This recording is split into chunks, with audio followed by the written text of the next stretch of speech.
Week 8 recap. Absolutely a weird week. Like I it's definitely brought a little bit of chaos around the league here. We couple upsets, we had injuries, we had a couple surprise. We also had total blow-ups here, point blank. Like absolutely insane. So let's get right into it here. So as usual, we'll go real quick on the Thursday game because it's just so long ago. It is what it is at this point. But Chargers 37, Vikings 10, absolutely blew them out. You want to take it away with the big upset of the week here, Rob? Oh yeah. All right, 1 o'clock. You had Miami going into Atlanta. Far trial for them, but yeah, the Falcons were supposed to smoke this team, 7.5 points, but got upset by Miami. The over under in this game was at 44.5 points, and yeah, it went to the under, of course, because Miami smoked Atlanta once again because they did not have Penix.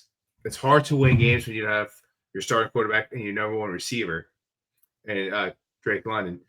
And what really surprised me most in this game was the fact that the Dolphins so happened to stop the run and stop Bijan Robinson the whole time. So kudos to the Dolphins for stopping the run, and they went up winning this game 34-10. Yeah, and we got another upset here of sorts, I guess. Like at the beginning of the season, if you would have told me, "Oh, the Bears are going to Baltimore to play the Ravens," you would say, "Yeah, the Bears are not gonna, um, you know, in any way, shape, or form be the favorite against the Ravens, who go to the playoffs every single year and are top team in the AFC." But nope, not this year. Ravens were 1-5 and to go into this game here, but yet they also managed the upset against the Chicago Bears. The Bears God, just Bears. being the Bears here. So and a weird game too as well. Like neither quarterback played very well. Caleb Williams, 285 yards, an interception. Tyler Huntley was in a quarterback, 186 yards and a touchdown. Derrick Henry had a couple of scores in the game there, is doing Derrick Henry kind of things there. But the Ravens just destroyed the Bears 30-16. Yeah. Talk about another upset game. You had the Oh Jets my going god. into Cincinnati, and what was actually a kind of fun game to watch because it was back and forth, and there was no defense whatsoever. Yeah, the Bengals were favoring this game by 6.5 points because the Jets have not won a game until this game, with the over under being Until until this game with the over under being at 44.5 points. And my God, what a game, because this went way over. The Jets squeak out a win in the last minute uh, and just outpace the Bengals in this game and come up with the first one at 39-38. And the biggest takeaway from this game I looked at was Bryce Hall had his best game thus far this year, and they won. The Jets won because of running the ball. But the funny part is the Bengals ran the ball better, but they just ran it 14 less times in this game. And if they just would have stayed consistent, because they were up most of this game, they stayed yeah. consistent, run that ball at 7.5 yards per carry, just about what it was, you would have won the game. But that was goofball coaching right there. And you give the Jets the first win.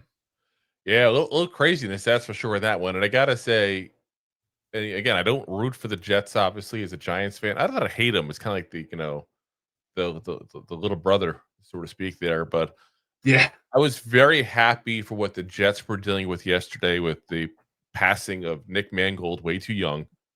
Um, and I was very happy that they got that win.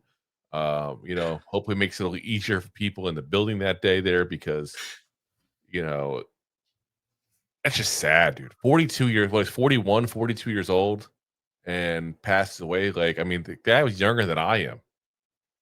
Like, it just makes you think, like, and I know, Yeah. he had a kidney issue and was trying to find a donor, and there was a couple issues like that there just kind of happening there. And it's sad, man. That's way too young. But like I said, 100%. glad the Jets were able to squeak out a win and give themselves something to kind of be happy about. That's for sure there.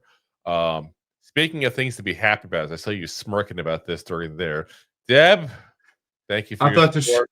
The $5 super chat. She says, here's the first super chat for not dancing.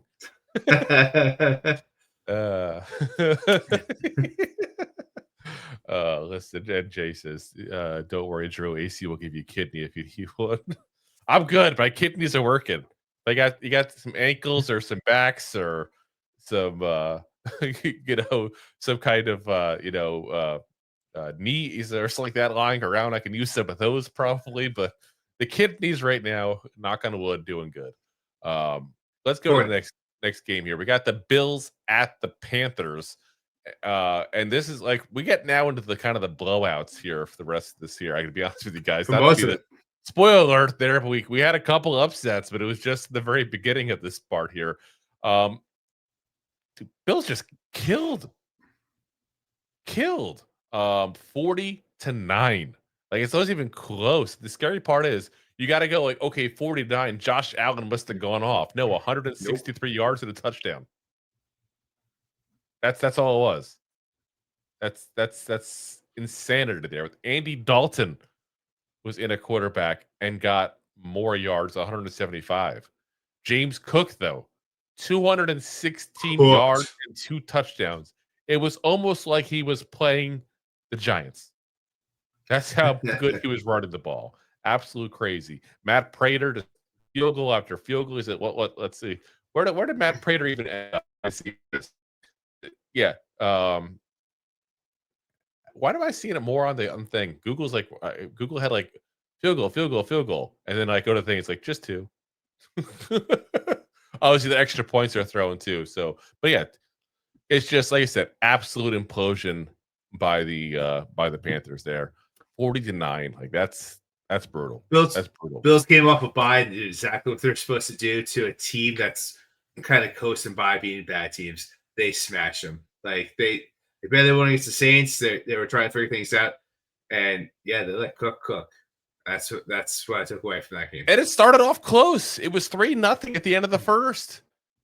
And then all of a sudden, second quarter, 16-3. Third quarter, 21-0. It literally, think about that. 37-3 in the second and third quarter combined. Like that's rough. That's absolutely rough. And just like Jay saying over here, let's put it up on the screen that the Panthers are doing kind of a solid rebuild. Like it's not a fantastic, but they're putting the pieces together. I like the coach they got. I like Dave Canales, actually. Yeah, they're doing good. So kudos to you, Jay, for a nice comment there. But up next, you got the Niners going into Houston. Not you, Jay, just your comment. Anyway, the Niners going to Houston. The Niners are favored in this game by 1.5 because they just been winning games with absolutely no one. It's absolutely amazing. The over-under at 41.5 points. And yeah, this game finishes in the under just barely, but it's not because the Niners stopped the Texans. The Texans stopped the Niners. They stopped CMC mostly here. You took him out of the game. He only had 25 rushing yards and we have 43 receiving yards. The only reason why the Niners are in this the season so far is because CMC just continues to play hero ball week in and week out. Beastin'. Texans defense steps up, stops him, and CJ Stroud threw some nice balls there. Mac Jones on the day was 19 of 32. 19 of 20. That's like 86 Rose Bowl, Super Bowl kind of stats. I was going to say. Bill Sims, like good job. 193 yards with 2 touchdowns and 1 interception, but CJ Stroud, 30 of 39 with 318, 2 touchdowns, and 1 interception. So, and that's who we got next week, guys. Those 49ers. So, yeah, but they find ways to win. Yeah, and Jay just beat me to the punch. What I was going to say. Anthony says, "I don't want a world where the Panthers are better than us. The Panthers beat us last year, and they have a better record than us this year. I'm sorry, but that's the world you have right now. That the Panthers are better than the Giants." That's not saying much, though. Let's talk about a team that is not better than the Giants, the Browns. Probably one of the very few teams left that aren't. Went to the New England Patriots there, and oh my gosh, just got spanked big time. Imagine your star pass rusher gets 5 sacks, because Myles Garrett did, and you still lose 32-13. I was going to say that defense stepped up big time. Yeah, Wasn't enough. mean, well, the big thing that's been helping them, and not they've done a great job in a lot of things here. They're still the Browns. Has been Quinshawn Judkins has been doing decent as a rookie for the Browns. He had 9 carries for 19 yards in this game. So yeah, not good. And Dylan Gabriel threw a couple picks, only 156 yards. So he definitely had a bad game there. And you got to wonder at this point there, when did they start Shedeur Sanders? Because I got to think that at some point they're going to start Shedeur Sanders. Week 12. Just to shut up the Browns fans at the very least. Week 12. And we'll see what happens there. And I do agree with what Jay's saying here. Dylan Gabriel is going to be the starter next season. No, he's the backup next year.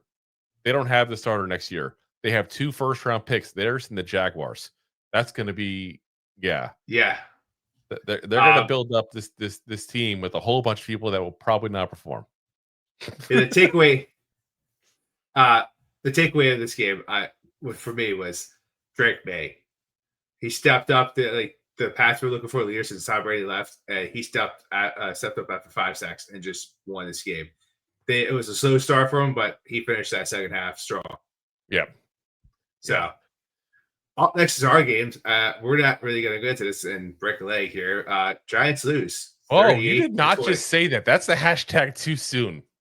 I did it with there. Wow. Damn. Yeah. We just said how classy Eagles fans were for not being jerks about this. Didn't expect that from you. Jerk. Wow. Yeah, that's us. Yeah. Yeah. We sucked. See, even Anthony says, Rob, what the hell? See? Wow. I had to be the Debbie Downer. So bad. Next game. Let's talk about the next game we want to talk about there. Because again, if you want to see all the thoughts on the Giants Eagles, we did the post show there yesterday. Go back to the homepage, you'll find it there. Let's talk about the Bucks at the Saints. Another blowout here. We kind of expected that one to be. I mean, this let's be honest, like one of the worst teams in the league, even though they beat the Giants. Only win they had this year, by the way. Versus the Bucks, who've been really solid. But the Bucks are missing a lot of guys at the wide receiver core specifically.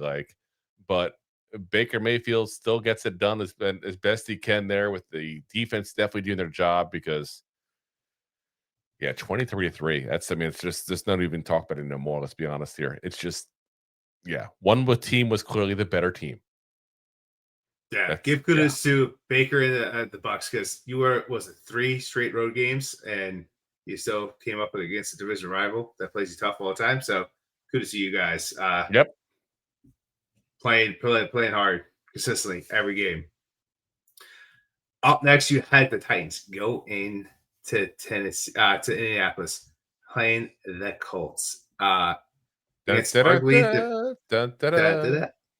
it's the best team in the NFL right now. The Colts, who are sitting at 7-1 pretty after this game. Yeah.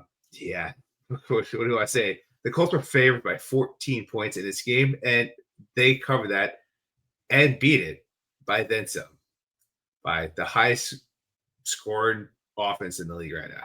So kudos to them with the over-under that was sitting at 47 points, and they almost covered themselves. I'm going to say something that I don't think is necessarily very popular to say yet, but I'm going to say it. I think the Colts have some fool's gold in them. A smidge, but you know what? They're the best rounded team because their defense has been stopping the ball for the most part. Yeah. Well, right? He left the Bengals, went there. I mean, yeah. You got DJ's been nonstop, and you got JT, who's now, 3-4 games in a row with 3 touchdowns? 1 touchdowns, making NFL history. So, yeah, that offensive line has given a lot of support to both those guys. So full scolds, maybe. No, see, I'm But with Anthony. I see, just but saw his comment there. 7 wins against 5 bums. Okay, so let's go over their schedule legit here. I'm just They saying. hold on. They destroyed the Dolphins. Dolphins suck, right? We agree on that. Dolphins suck. Okay, That's before injuries. Yeah.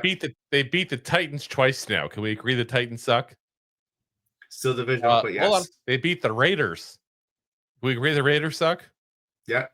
Okay, so they then also the Cardinals. They barely beat them. That's an okay-ish team, I guess. They beat Middle the of the pack. Chargers. Hold on, they beat the Chargers. I That agree the with Giants that. even beat because they had no offensive line whatsoever. This was during the time of the injuries like crazy. They have like third string tackles in and stuff like that. I'm just saying that schedule has been really nice to them. Really nice to them. So, like I said, I'm just saying this is not exactly the toughest schedule in the world they've had. Not knocking them for it. You play the schedule you got. I'm just saying I wouldn't be shocked if they play some good teams and they come back to earth a little. Listen, all those teams they beat by multiple scores. Yeah, you should Just beat say them by you double 100%. scores. We should. You should, Yeah. but most teams have not this year. And that's why I'm They saying have. some fools good. I'm not saying they're crap. I That- just don't think they're 7-1 good. I think they're more like, 5 and like 5-3 good. You know what I mean? Like I think that's which right where they are. now, Yeah. which right now is still one of the best. And in the that's why I'm saying NFL. I'm not knocking them. I'm just saying Yeah. I think they're on a peg they don't deserve to be on because of the schedule. And this, for the Yeah. record, I know someone's going to say it. It's not DJ hate. We actually don't hate DJ on the show. Not all Giants fans hate No. DJ. No, I'm just giving kudos to the offensive line, Yep. who is allowing DJ and JT to go out there and score some ball. Yeah. Anthony says I'm knocking them. They suck. Oh my gosh. Anyway, next up, we got the Cowboys winning to Denver. And listen, if you want some positivity, we might have a chance against the Cowboys the second time we played them. Here we go. Because we barely lost to the Broncos, should have whooped their butts based on how the first 3 quarters went. And the Broncos just whooped on the Cowboys 44-24. Absolutely insanity there. Dak Prescott threw 2 picks in there.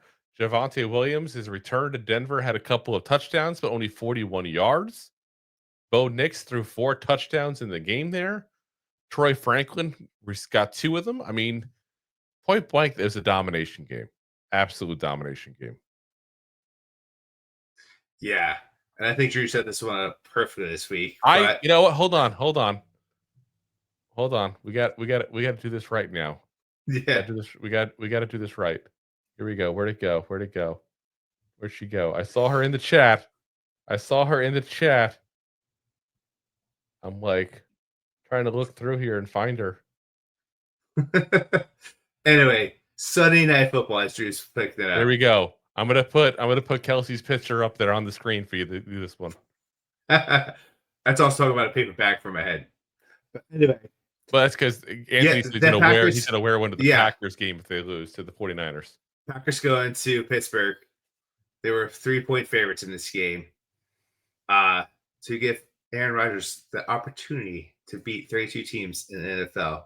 Well, he did not deliver. Over on this game was at 45.5 points, and it went way over because once the second half came out, the Steelers did not come out of the locker room, and they let Green Bay beat up on them. Green Bay wins 35-25, and a heartbreaking game for Aaron Rodgers, but a very satisfying game for all Green Bay fans out there. Aaron Rodgers has no heart. Yeah. Touche. He can't break his heart. If he was on Captain Planet, we know which kid he would not be. Be the fire kid. Earth. He loves the cave so much, he'd be Earth. Yeah. The boring one. Lackluster. As Jay says, 4-year, $200 million extension coming for Daniel Jones. Yeah, that's a good move. Nothing bad can happen there. And then currently we're in the third quarter here of the Monday night football game here. The Commanders at the Chiefs. It's still anybody's game, but right now the Chiefs are up 14-7 on the Commanders. But again, anything can change. Mahomes already thrown a couple of picks from what I've seen here. Again, we've been in the show, so I haven't been able to watch that part of it there. But yeah, it's Marcus Mariota back in after the rumor was Jaden Daniels to be back in, but nope, that didn't happen. So yeah, all kinds of chaos happening in this game here. And as usual, the Chiefs do play down to bad competition. So that's what's happening here. We'll see what happens. I still think the Chiefs are the better team, though. They are. So 100%. All righty, guys. So that makes it Rob the winner this week on the picks here to break the tie that he and I had after the first 7 weeks. So he ends up winning by 6 points this week. So good job, Rob. You get a gold star. You get a gold star. Yay. And once again, it's your over-unders. You are beasting this season at over-unders. Deb points out you're not the winner with Kelsey. You may be sleeping on the couch, but we both fell asleep to the game. It was lackluster. Steelers injury. Listen, third down conversions in that game was absolutely terrible. Oh my gosh. But thanks for watching. Like the show? Of course you do, or you would have turned it off by now and not be hearing me. There are plenty of ways to support the show. YouTube is the best place to join us, and we offer memberships there with fun benefits like custom emojis and early access to video clips. Of course, there you can also send super chats and stickers to send one-time support payments. The best way to support the show is to buy these drunk idiots beers at buymeacoffee.com/2giantgoofballs. Along with one-time support payments, there are also monthly plans, so you can continue to help kill their livers each month. You can also show people that you are a goofball by visiting our store at 2giantgoofballs-shop.fourthwall.com. We got everything from shirts, hats, phone cases, funny candles, buttons, stickers, and even a 2 Giant Goofballs towel to dry off your goofballs. Of course, you can always support the show for free by simply hitting the like, subscribe, and share button wherever you are watching or listening to this. Hit the thumbs up on YouTube. Leave a 5-star review on Apple Podcasts. It helps the show tremendously, and quite frankly, the goofballs suck at marketing and need your help to get the word out. Thank you for being part of the Goofball Army and for taking the time out to support the show. If you like that clip, then you will love the full episodes too. Find us on your favorite podcast app and look for us on all your favorite social media platforms. Thanks so much. Please, I'm begging you. Please subscribe.